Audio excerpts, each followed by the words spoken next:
कल एनडीए को बहुमत मिला था और आज देखिए बैठक होगी। इस बीच देखिए बता दें विपक्षी दलों के बीच क्या गहमा-गहमी है। आज शाम होगी विपक्षी दलों की बैठक भी।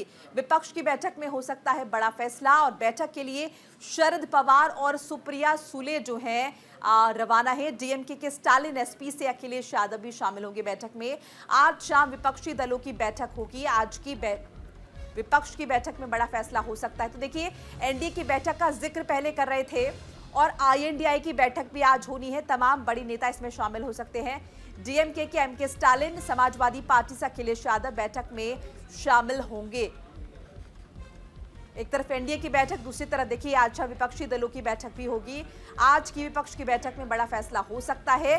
विपक्षी पार्टियां भी एकजुट होंगी, इकट्ठा होंगी और देखिए चर्चा की जाएगी कि किस तरह से चुनौती दी जा सकती है। कई बड़े फैसले लिए जा सकते हैं। देखिए इस बीच बता दें कि डीएमके के एमके स्टालिन जो है मौजूद रहेंगे। समाजवादी पार्टी से अखिलेश यादव भी इस बैठक का हिस्सा रहेंगे। तो बैठकों का दौर लगातार जारी है क्योंकि कल नतीजे आ चुके हैं और अब ये तय किया जाएगा कि आगे क्या किया जाए। आगे की रणनीति तैयार की जाएगी, रूपरेखा तैयार की जाएगी। एनडीए के खेमे में ये चर्चा होगी कि सरकार की रूपरेखा क्या होगी, किस तरह से सरकार बनाई जाएगी। इस बीच देखिए विपक्ष के तमाम नेता भी इकट्ठा हो रहे हैं। आईएनडीआई गठबंधन के तमाम जो नेता हैं वो आज इकट्ठा हो रहे हैं। उनकी भी बैठक होगी। शाम का वक्त रखा गया है जब ये बैठक होगी और इस दौरान विचार विमर्श जो है वो किया जाएगा। कई बड़े फैसले लिए जा सकते हैं। हालांकि क्या फैसले लिए जा सकते हैं ये देखने वाली बात होगी। बैठक के लिए शरद पवार, सुप्रिया सुले जो है वो भी रवाना हो चुके हैं। देखिए कल जब ये फैसला आया है आईएनडीआई गठबंधन में, जिसमें बड़ी जीत मिली है और कई ऐसी जगह हैं जहां पर, कई ऐसे राज्य हैं जहां पर कांग्रेस पार्टी को या फिर यूं कहे आईएनडीआई गठबंधन को जनता ने सराहा है। तो ये साफ हो गया है कि जनता देश में मजबूत स्थिति में विपक्ष को भी देखना चाहती है। और देखिए अगर हम बात करें शरद पवार की तो इनके लिए भी अच्छी खबर इसलिए रही क्योंकि ये साफ हो गया है कि जो महाराष्ट्र में जो किलाबंदी हो रही थी, जो टूट नजर आ रही थी पार्टियों के बीच, चाहे हम एनसीपी की बात करें, चाहे हम शिवसेना की बात करें, तो ये भी साफ हो गया है कि असली शिवसेना और असली एनसीपी आम जनता के लिए कौन सी पार्टी है। क्योंकि देखिए अगर हम शिवसेना की बात करें तो उद्धव ठाकरे गुट को जनता ने सराहा है। वहीं शिवसेना की अगर बात करें, माफ कीजिएगा, अगर हम दूसरी तरफ एनसीपी की बात करें तो एनसीपी में भी शरद पवार के गुट को जनता ने सराहा है। और देखिए इसी पर बातचीत के लिए हमारे साथ लखनऊ से विवेक तिवारी हमारे सहयोगी जुड़ चुके हैं और मुंबई से शुभम पांडे हमारे साथ जुड़ चुके हैं। पहले विवेक तिवारी का रुख कर लेते हैं। विवेक जी, आज बहुत बड़ा दिन है चूंकि आज लगातार बैठकें हो रही हैं और अभी फिलहाल मैं बात करना चाहूंगी आईएनडीआई गठबंधन की आज बड़ी बैठक है। इस दौरान कई अहम फैसले लिए जा सकते हैं। क्या कुछ उम्मीद कर सकते हैं इस दौरान? देखिए पहले तो लखनऊ से दो बड़ी खबरें हैं वो मैं आपको दे दूं। अखिलेश यादव जो इस पूरे मैच के मैन ऑफ द मैच रहे हैं और जो कुछ हुआ है इंडिया अलायंस के साथ और या फिर एनडीए के साथ, उसके बहुत हद तक जिम्मेदार अखिलेश यादव हैं जिन्होंने नरेंद्र मोदी के रथ को उत्तर प्रदेश में रोका है।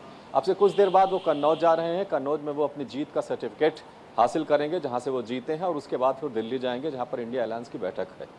दूसरी बड़ी खबर जो सूत्रों के हवाले से लखनऊ के सियासी गलियारे में तैर रही है वो ये है कि अखिलेश यादव चंद्रबाबू नायडू और नीतीश कुमार के क्लोज टच में हैं।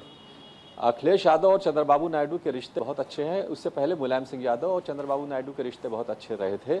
2019 में चंद्रबाबू नायडू एक अलायंस बना रहे थे अपोजिशन का, उसके सिलसिले में उन्होंने मुलायम सिंह यादव से दिल्ली में मुलाकात की थी और लखनऊ आए थे अखिलेश यादव के घर में। वहाँ पर उन्होंने अखिलेश यादव से मुलाकात की थी और बहुत ही वार्म वो मीटिंग हुई थी दोनों के बीच में। कहीं ना कहीं उसी रिश्ते के हवाले से इंडिया अलायंस ने शायद अखिलेश यादव को इस अभियान में लगाया है। आज जब इंडिया अलायंस की बैठक हो जाएगी तो ये माना जा रहा है कि अखिलेश यादव इसको ओपनली शायद इसमें इस अभियान को आगे बढ़ाएंगे। देखते हैं कि क्या नतीजा होगा। तो ये दो क्या बड़ी आप ये कहना चाह रहे हैं कि सरकार के लिए कहीं ना कहीं बड़ी चुनौती हो सकती है?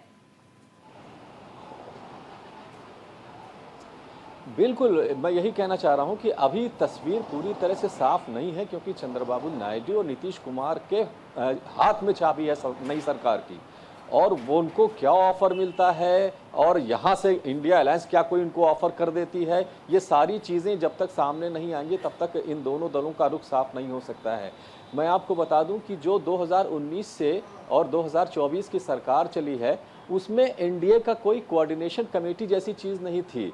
जैसे कि अटल बिहारी वाजपेयी की सरकार में थी, बाकायदा उसकी कोऑर्डिनेशन कमेटी की बैठक होती थी, उसका एक चेयरमैन होता था, सारे दलों के साथ महीने 2 महीने 4 महीने पर एक बैठक हुआ करती थी। 2019 में हालांकि एनडीए की सरकार थी, लेकिन इस तरह का कोई कोऑर्डिनेशन नहीं था, इस तरह की कोई कोऑर्डिनेशन बैठक भी नहीं हुआ करती थी। तो कहीं ना कहीं जो लोग एनडीए के साथ हैं, उनको उनका रुख क्या होगा, खास तौर से ये 2 लोग जो नए नए शामिल हुए हैं। मैं आपको बता दूं कि एनडीए की जो सीटें आई हैं 290-92, वो उन दलों की बदौलत आई हैं जो बहुत थोड़े समय पहले ही एनडीए अलायंस में शामिल हुए हैं, चाहे वो चंद्राबाबू नायडू हो, चाहे वो नीतीश कुमार हो, चाहे वो आरएलडी हो। तो ये 3 ऐसे दल हैं जिनका हाल में ही जिनको एनडीए में शामिल किया था। ये लोग बहुत छोड़ते रहे हैं, पहले आते रहे, जाते रहे हैं, इस तरह की इनका कैरेक्टर रहा है। तो इसलिए ये सब अटकलें लगाई जा रही हैं कि ये लोग क्या करेंगे, क्या नहीं करेंगे। तो आज जब दोनों अलायंसेस की बैठक हो जाएगी, तब उसके बाद कहीं जाके तस्वीर साफ होगी। मेरी जानकारी ये है, खासतौर से जो समाजवादी पार्टी के सोर्सेज हैं, कि हथियार डाले नहीं हैं, सरकार बनाने की कोशिश की जाएगी और खासतौर से चंद्रबाबू नायडू और नीतीश कुमार से संपर्क जरूर किया जाएगा किसी न किसी तरीके से। इसके अलावा जो 17-18 अदर्स जीत करके आए हैं, जो किसी दल में नहीं है, किसी अलायंस में नहीं है, उसमें से ज्यादातर वो लोग हैं जो इंडिया अलायंस के करीबी रहे हैं या फिर वो बीजेपी से लड़ करके जीत करके चुनाव जीत करके सांसद बने हैं। तो उनका रोल भी बहुत इंपॉर्टेंट होने वाला है, क्योंकि इंडिया अलायंस के सरकार बनने की कोई ना कोई गुंजाइश थोड़ी ही सही, लेकिन वो बनी हुई है। तो जब तक ये तस्वीर पूरी तरह साफ नहीं होती बैठकों के बाद, तब तक कुछ भी कहा जा सकता है, कुछ भी हो सकता है।